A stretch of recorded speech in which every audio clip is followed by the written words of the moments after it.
congratulations. I loved this film. It was so emotional. I was crying, I was laughing. I really call it a lesson in compassion. And I want to talk about Billy Robert. What a story arc, because he's really someone who had the wife, he had the house, and he still suffered from homelessness, which shows it can happen to anyone. And I know you guys met with a lot of people going through this crisis. A lot of the characters were inspired by real people. Talk to me about bringing Robert to life and who you met along the way. Yeah, it was, we did a lot of research and preparation. They were in 20 cities, 18 states, meeting with federal, state, local officials, nonprofits, faith-based organizations, trying to get everything, honest and accurate on the screen. That led to a spin-off. There was so much footage and so much research that it led to a spin-off documentary that's done quite well. My character is they follow the path of 5 or 6 different stories. A veteran who becomes homeless, a young woman in foster care who ages out of foster care, someone experiencing a mental health crisis in their life.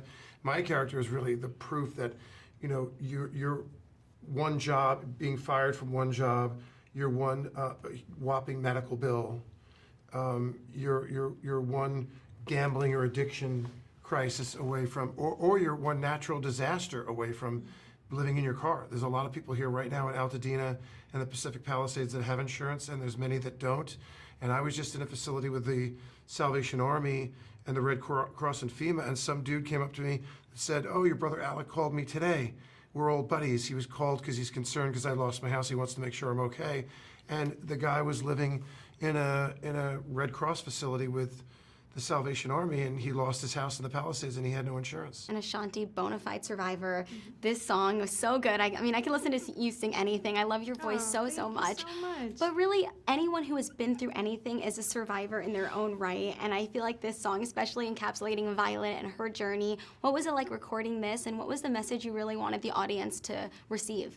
It's so funny. I actually recorded the song a while ago, and it just teaches us about the universe and how time aligns, just like how the project is coming out now. We filmed this years ago, and the alignment is just incredible. Same with the song. I think it follows the path, and it describes everyone's struggle. You know what I mean? Everyone gets to a point at some time in their life where they feel like they have to be in survival mode, and it's about surviving. You know what I mean? So I just felt like it was perfect, and it definitely kind of showed Violet's true aura, just surviving and making it through.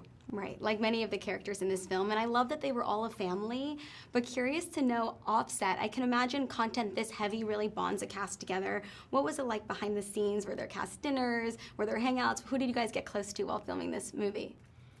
There was a little bit of that. It was very hectic. It was, not a big luxurious studio schedule or budget. We weren't shooting for 10 weeks. I don't remember how many weeks we shot, but it was only a few. Yeah. It was like an extended television movie schedule. I think it was probably 3 or 4 weeks initially. And we had weather issues. It was cold and it was raining. And people were really focused on getting in the proper mind space to put on screen our best work. Yeah. Afterwards, I remember a couple times it was funny.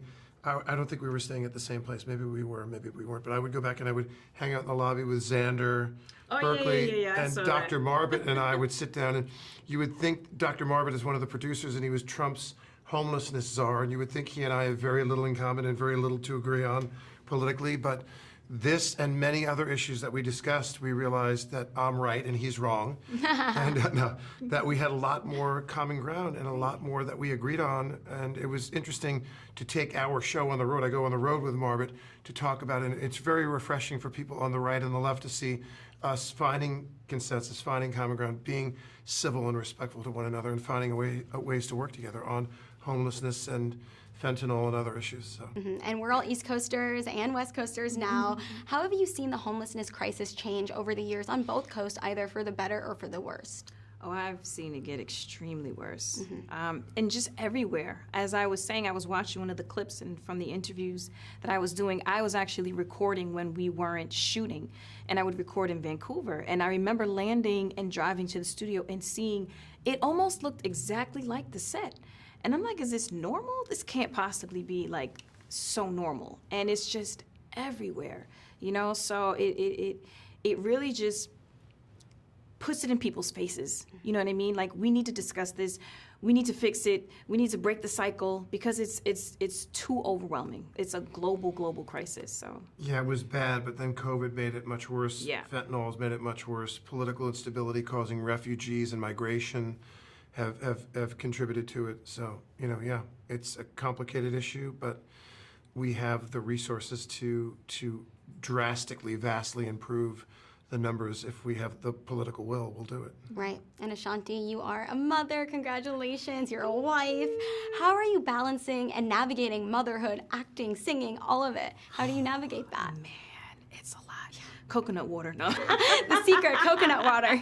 No, but when you're passionate and you care, you make it happen. I'm super blessed and very grateful and humbled, and I'm infatuated with my son and my family, my husband, and it's a beautiful thing. So it's really a joy to be able to still continue to do what I love and make a difference.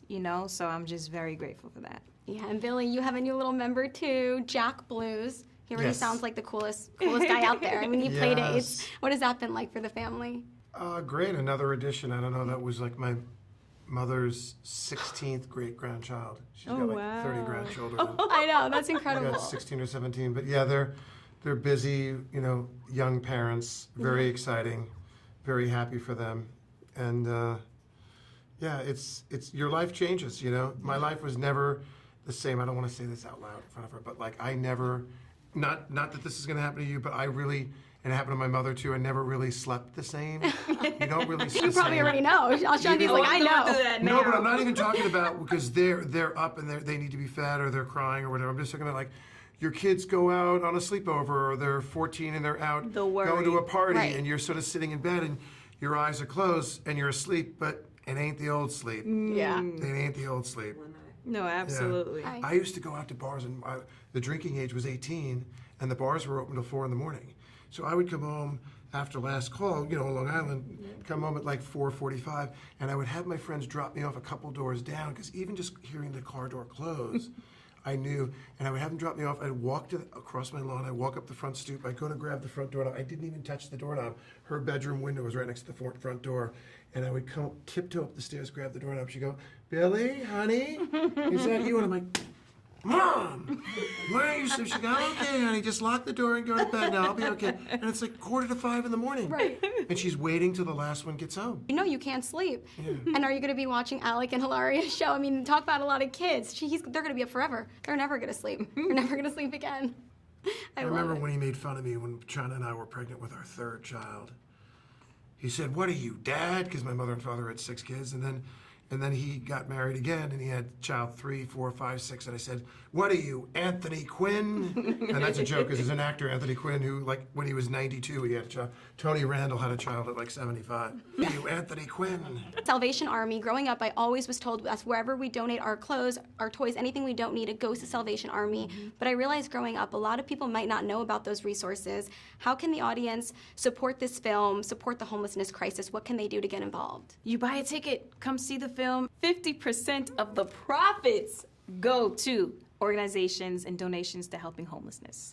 So that's how you NoAddressTheMovie.com, buy a ticket, bring a friend, tell all your friends, go, Yes. and engage in your local community.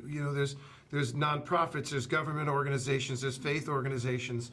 Engage, and if you don't have the bandwidth to do that because you don't have a car or you don't have childcare, write a check, $10, $20. It helps. It helps. Yeah, we're only going to move the ball down the field in addressing this issue if we do it together. So. Absolutely. Thank you guys so much.